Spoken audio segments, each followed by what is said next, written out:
Praise the Lord. கர்த்தருடைய பரிசுத்த நாமம் மகிமைப்படுவதாக. இன்னைக்கு நம்ம பார்க்க போற டாபிக் என்ன அப்படின்னா, காயின் அண்ட் ஆபேல். ஆதாமையும் ஏவாளையும் தோட்டத்தை விட்டு வெளியே அனுப்புனதுக்கு அப்புறம் ஆதாம் ஏவாளோட சேர்றார். இந்த சேர்ந்ததுக்கு அப்புறம் ஒரு குழந்தையை பெற்றெடுக்கிறா ஏவாள். அந்த குழந்தை பேர் தான் காயின். கர்த்தரால் ஒரு குழந்தையை பெற்றெடுத்தேன் அப்படின்னு சொல்லி அவனுக்கு காயின் அப்படின்னு சொல்லி பெயர் வைக்கிறார். கர்த்தரால் ஒரு குழந்தையை பெற்றெடுத்தனால அந்த காயின் அப்படிங்கிற நேம்க்கு அக்வர்டு, பெற்றுக்கொண்டேன், கர்த்தரிடமிருந்து பெற்றுக்கொண்டேன் அப்படின்னு அர்த்தம். அதுக்கு அப்புறம் ஒரு மகனை பெற்றெடுக்கிறா. அவரோட பேர் தான் ஆபேல். இப்போ 2 ஆம்பளை பையங்க இருக்காங்க. 2 ஆண் பிள்ளைகளும் 2 வகையான வேலை பாக்குறாங்க. ஒருத்தர் என்ன பண்றாருன்னா நிலத்துல பயிரிட்டு அதன் மூலமா விவசாயம் பண்றாரு, அது காயின். இன்னொருத்தவர் ஆடு மாடுகளை மேய்ச்சி அதன் மூலம் மேய்ப்பராகிறான், அது யாரு அப்படின்னா ஆபேல். இப்போ 2 பேரும் கர்த்தருக்கு காணிக்கையை கொண்டு வராங்க. காயின் என்ன பண்றாருன்னா தன்னுடைய அறுவடைகள்ல கொஞ்சோண்டு சிலவற்றை கர்த்தருக்கு காணிக்கையா செலுத்துறாரு. ஆனா இந்த ஆபேல் என்ன பண்ணாருன்னா தான் மந்தையில் இருக்கிற தலையீச்சு முதல் குட்டிகள்ல எடுத்து அதை கொண்டு அதுல இருக்கிற பெஸ்ட் பார்ட்ஸ், அதாவது இந்த இங்கிலீஷ் டிரான்ஸ்லேஷன்ல அப்படிதான் இருந்துச்சு, பெஸ்ட் பார்ட்ஸை கடவுளுக்கு ஆஃபரிங்கா கொண்டு வந்தார், கடவுளுக்கு காணிக்கையா கொண்டு வந்தார். அதனாலதான் ஆபேலையும் அவருடைய காணிக்கையும் தேவன் அங்கீகரிச்சார். காயின் கடமைக்கு கொடுத்தான், இவன் கொடுக்குறானே அப்படிங்கிறதுக்காக காயின் கொடுத்தானே தவிர, ஆனா ஆபேல் கொடுத்தது பெஸ்ட் பார்ட்ஸை கொடுத்தான். அதனால அவருடைய காணிக்கைய தேவன் அங்கீகரிச்சார். இப்போ காயினோட முகநாடி வேறுபடுது. தன் சகோதரனுடைய, அதாவது தன் தம்பியோட காணிக்கை அங்கீகரிக்கப்படுது, நம்மளோட காணிக்கை அங்கீகரிக்கப்படலன்னா அவனுக்கு முகம் வாடலாகுது. இப்ப தேவன் அவரை பார்த்து என்ன சொல்றாரு அப்படின்னா, காயினுக்கு ஆபேல் மேல கோபமும் வெறுப்பும் வருது. இப்ப கடவுள் காயினை பார்த்து என்ன சொல்றான், உன் முகம் ஏன் வெறுப்போடும் கோபத்தோடும் இருக்குது? நீ நன்மை செய்தால் உனக்கு மேன்மை இல்லையா?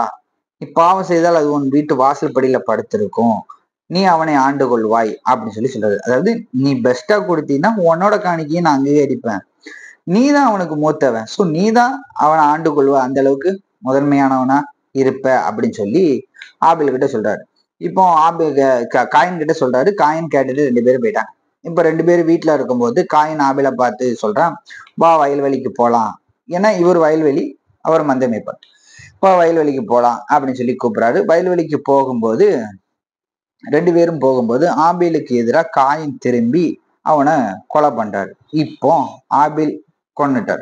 இப்போ கடவுள் காயினை பார்த்து கேட்கிறாரு, ஆபேல எங்க அப்படின்னு. இப்போ காயின் சொல்றாரு, அவனை எனக்கு தெரியாது, நான் என்ன அவனுக்கு காவலாளியா, நானா அவனை பார்த்துட்டு இருக்க முடியும், அவன் முன்னாடியே வளைஞ்சிட்டு இருக்க போறேன் அப்படி சொல்றாரு. இல்ல, ஆபேலுடைய ரத்தம் பூமியில இருந்து என்ன நோக்கி கூப்பிடுது. எதுக்காகனா லைக் டு ரிவெஞ்ச், பழி வாங்குவதற்காக என்னை நோக்கி கூப்பிடுது அப்படி சொல்றாரு. இப்போ காயினுக்கு தெரிஞ்சிச்சு, கடவுளுக்கு தெரிஞ்சிருச்சு அப்படின்னு சொல்லி. அப்போ கடவுள் இப்ப என்ன சொல்றாரு அப்படின்னா, நீ ஏன் இந்த பயங்கரமான காரியத்தை செஞ்ச? உன் சகோதரனுடைய ரத்தம் பூமியில இருந்து என்னை நோக்கி கூப்பிடுது அப்படி சொல்றாரு. கேட்கிறாரு. தேவன் காயினை சபிக்கிறாரு. நீ மண்ணில் விதை விதைக்கும் போது அது உனக்கு நீ பலனை கூடாது.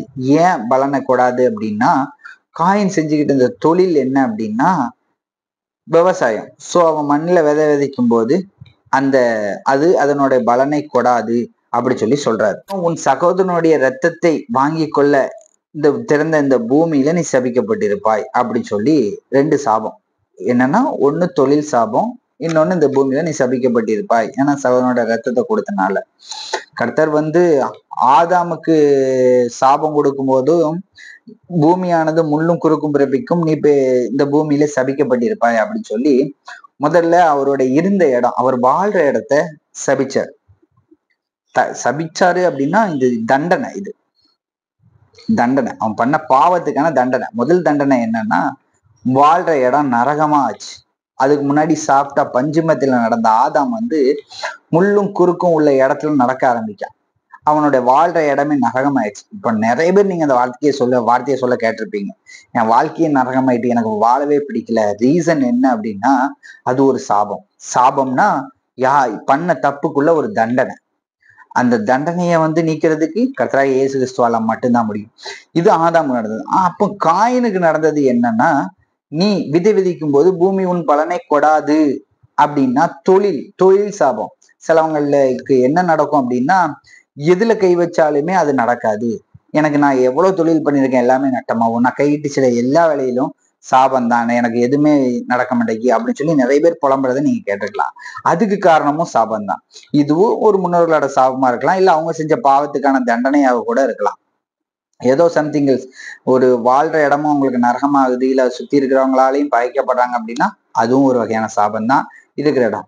இன்னொன்னு அவங்க தொழிலையும் ஒரு விதமான முயற்சிகள், எவ்வளவு முயற்சி செய்தும் அவங்களால முன்னேற முடியல, எல்லாமே நட்டம் ஆகுதுன்னா இதுவும் ஒரு வகையான சாபம். அப்புறம் காயின் என்ன பண்றாரு அப்படின்னா கடவுளை பார்த்து சொல்றாரு, நீர் இட்ட தண்டனை என்னால சகிக்க முடியாது, நீர் இன்றைக்கு அவன் தான் சொல்றான், இந்த தேசத்தில் இருந்தும் உங்களுடைய சமூகத்தில் இருந்தும் என்னை துரத்தி விடுகிறீர், நான் வீடச்சு அலையவனா இருப்பேன், என்னை காண்கிற எவனும் என்னை கொண்டு போடுவானே அப்படின்னு சொல்லி தேவன் கிட்ட பேசுறான். என்ன சொல்றான், நீர் இந்த தேசத்தில் இருந்தும், ஏதேன் தோட்டத்துக்கு பக்கத்துல இருக்காங்க, அதாவது ஒரு கொஞ்சம் நார்மலான தேசம், இதுல இருந்தும் உம்முடைய சமூகத்துல இருந்தும் முதல்ல பிரசன்ஸ் ஏதேன் தோட்டத்துல இருந்துச்சு, அதுக்கப்புறம் பக்கத்துல தேவன் தான் இருக்கிறாரு. ஏன்னா தேவனாலதான் ஒரு குழந்தைய பெற்றெடுக்கிறா, அப்பவும் தேவன் இருக்கிறாரு, அப்பவும் அவருடைய சமூகத்துலதான் இருந்திருக்கு. அப்போ என்ன இங்கிலீஷ் டிரான்ஸ்லேஷன்ல எப்படி இருக்கு அப்படின்னா பிரசன்ஸ் அப்படின்றது, நம்முடைய சமூகத்தில இருந்து அவருடைய சமூகத்தில இருந்து அவருடைய பிரசன்ஸ்ல இருந்து வெளியே போறான் காய். நான் இப்படி வெளியே போறேன் அப்படின்னு சொல்லி என்ன பாக்குறவனே என்னை கொண்டு போடுவானே அப்படின்னு சொல்லி. அப்பந்தான் கடவுள் என்ன சொல்றாரு அப்படின்னா, காயினை கொள்கிற எவனுக்கும் 7 ஜென்ம பழி வரும், அதாவது 7 லிவிங்ஸ் அப்படின்னு இருக்கும். நம்ம தமிழ்ல சொல்லுவோம் 7 ஜென்மம் எடுத்தாலும் அப்படின்னு சொல்லி சொல்லுவாங்க, 7 ஜென்மம் இருக்கு அப்படின்னு நம்புவாங்க அப்படின்னு சொல்லி. இந்த 7 லிவிங்ஸ் அப்படிங்கிற வார்த்தை இதுல தான் வந்தது. காயினை கொள்கிற எவனுக்கும் 7 ஜென்ம பழி சுமரும் அப்படின்னு சொல்லி, காயினை பாக்குற யாரும் அவனை கொன்று போடக்கூடாதுன்னு சொல்லி அவன் மீது ஒரு அடையாளத்தை போடுறாரு. இப்ப என்ன பண்றாருன்னா, காயின் கர்த்தருடைய அந்த தேசத்துல இருந்தும் கர்த்தருடைய சமூகத்திலிருந்து விலகி போய் கிழக்கே நோத் அப்படிங்கிற தேசத்துல போய் குடியிருக்கிறாரு. இந்த கிழக்கே நோத் என்னும் தேசத்துல போய் குடியிருக்கிறாரு அப்படின்னா இதோடதான் நம்மளோட சாப்டர் முடியுது. ஆனா இந்த கிழக்கே அப்படிங்கிற வார்த்தை எனக்கு ஒரு ஆராய்ச்சிக்குள்ள கொண்டு போச்சு. என்ன அப்படின்னா, தேவனாகிய கர்த்தர் கிழக்கே ஏதேன் என்னும் தோட்டத்தை உருவாக்கி அப்படின்னு சொல்லி, ஏதேன் தோட்டம் உருவாக்கப்பட்டது இந்த பூமியில ஒரு கிழக்கு பகுதி. இதுக்கப்புறம் ஆதாம் வெளியே போனதுக்கு அப்புறமும், ஆதாம் அதுல வெளியே போனதுக்கு அப்புறமும் கிழக்கே ஒரு பகுதியில போய் தான் இருப்பார். இப்போ காயினும் பாவம் பண்ணதுக்கு அப்புறம் அதாவது பாவம் பண்ணதுக்கு அப்புறம் எங்க போறோம் அப்படின்னா கிழக்கே நோத்து என்னும் பகுதியில ஒரு பிரசன்ஸ் ஒரு இடத்துல இருக்காங்க. இது தேவனாகிய கர்த்தர் இருக்கிற தேவனுடைய தோட்டம்னு வச்சுக்கோங்க, இதுதான் கிழக்கு பகுதின்னு வச்சுக்கோங்க. இங்க இருந்து ஆதாம் பாவம் பண்ணதுக்கு அப்புறம் இந்த இடத்துக்கு வரான், இப்போ காயின் பாவம் பண்ணதுக்கு இந்த இடத்துக்கு போறான். சோ இதோட அர்த்தம் புரியுதா? ஏன் கிழக்கே கிழக்கே கிழக்கே அப்படின்னா கர்த்தருடைய சமூகத்துல இருந்து அவங்க விலகி போறாங்க, தூரமா போறாங்க. இதுதான் அதோட அர்த்தம். பாவமும் தேவனை பிரிக்கும், அவர் பரிசுத்தமானவர், பாவம் நம்மளை பிரிக்கும். அதுக்கு காரணம் தான் எது தோட்டத்துக்கு கிழக்கே இருந்தாங்க, கிழக்கே ஆதாம் குடி இருந்தா, அதுக்கு கிழக்கே பாவம் மனுஷனை கர்த்தரை விட்டு தூரப்படுத்துச்சு, இவன் செஞ்ச பாவம். இப்பவும் அவன் ஒரு மன்னிப்பு கேட்டிருந்தான்னா அவனுடைய பாவம் மன்னிக்கப்பட்டு அவன் நல்லா வாழ்ந்துக்கிறதுக்கான அதிக வாய்ப்புகள் இருக்கு. இப்பொழுதும் நான் அடிக்கடி சொல்ற விஷயம் என்னன்னா, தப்பு பண்றது மனித இயல்பு தான். ஏன்னா மிக நீண்ட ஜெபம் பண்ண சாலமோன் சொல்ற ஒரே ஒரு வார்த்தை, தவறு செய்யாத மனிதன் இல்லையே அப்படின்னு சொல்லுவாரு. மிகப்பெரிய ஞானி. தப்பு செய்யறது மனிதன் தான், ஆனா மன்னிப்பு கேட்கறவன் பெரிய மனுஷன் சொல்லுவாங்க. அந்த மன்னிப்பான குணத்தை தானே கடவுள் எதிர்பார்க்கிறாரு. என்னுடைய எல்லா வீடியோஸும் நான் சொல்றதுதான், தப்பு பண்றது மனுஷன் தான். உடனே கர்த்தாவளே என்னைய மன்னிச்சிருங்க, உன்னை தேவனோட முதல்ல ஒப்புரவாகுங்க, தப்பு பண்ணவங்க கூட அடுத்தது ஒப்புரவாகுங்க. இதெல்லாம் பண்ணாலே மனசுக்குள்ள ஒரு நல்ல ஒரு பீஸ்ஃபுல்லா இருக்கும். எவ்வளவு கஷ்டங்கள் இருந்தாலும் கவலைகள் அப்படிங்கிறது ஒண்ணு இருக்காது. சோ இதுதான் நம்ம இந்த டாபிக்ல பார்க்கணும் அப்படின்னு சொல்லி பார்த்தது. கர்த்தருக்கு சித்தமானால் அடுத்து காயினோட சந்ததிகளை பத்தி பார்க்கலாம். ஆமேன், அல்லேலூயா.